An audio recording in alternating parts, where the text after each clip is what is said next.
Thank you. I'm Allison Arwady. I'm the Commissioner at the Chicago Department of Public Health. I'm here representing Mayor Lightfoot and the City of Chicago. You've already heard me speak a lot about our preparedness work here in Chicago, across the county, across the state, and certainly this is another piece of looking ahead and being prepared.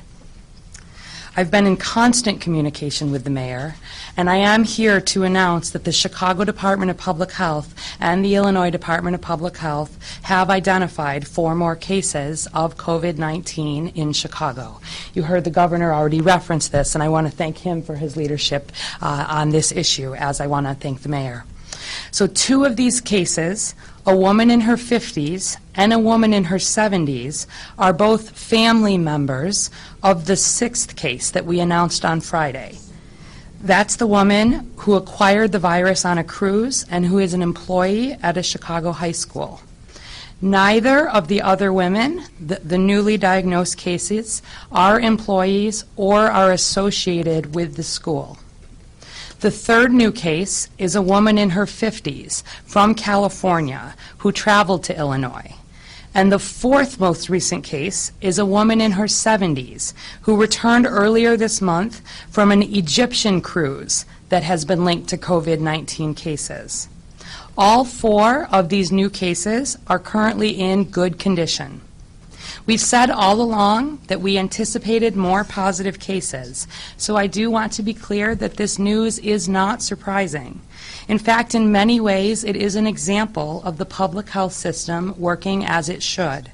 We were able to quickly identify these new cases and act on the information by ensuring that these individuals receive the medical care that they need and were properly isolated to prevent further possible spread of the virus. The investigation by the Chicago Department of Public Health, the Illinois Department of Public Health, and the CDC into these and other cases is ongoing, even as we look ahead and prepare for our broader response to COVID-19. I'd like to reassure people that these 2 new cases associated with the employee at Vaughn High School highlight what we know about this virus, and particularly that close contacts to confirmed cases are the ones most at risk, like the family members in this case. We recognize that this may raise concern among the high school community, but to date, there is not sign of transmission at the school.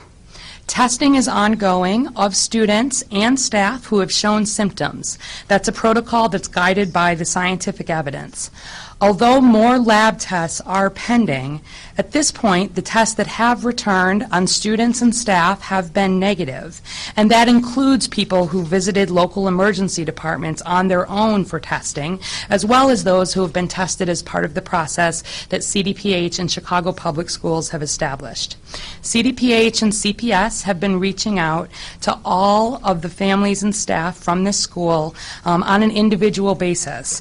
We've not identified anyone who is seriously ill at this point, and we are in the middle of our ongoing process. We really appreciate the cooperation of the community with this. Obviously, this school is a population of students with special needs, so our response has been particularly robust. And as always, we will be providing updates if we have new confirmed cases. And I'd like you to know that the confirmed case related to the school remains in good condition.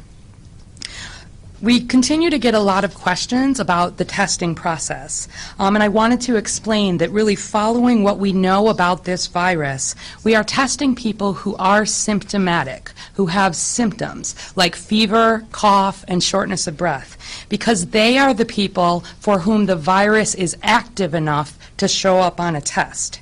Those who do not have symptoms either do not have the virus or have it at such low levels that it would not register.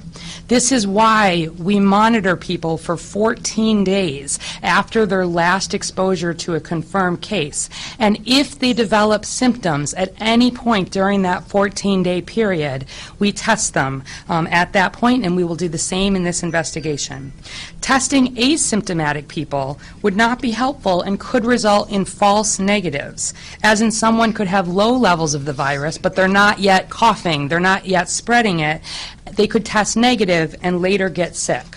So I just want to emphasize that, as always, we are following the science on this. And also, the vast majority of cases, I'll remind you that this virus has been spread by symptomatic individuals. This is not like measles, where it is airborne, and even people who are not close contacts can be easily infected. COVID-19 is spread via close contact, defined as someone who was within 6 feet of a confirmed case for 10 minutes. It is spread via droplets, as in coughs and sneezes, and this close contact is vital. Community spread is being detected in a growing number of communities and in parts of the United States. For weeks, we have been preparing not just as Chicago, but as a whole region and state to be ready for local person-to-person spread.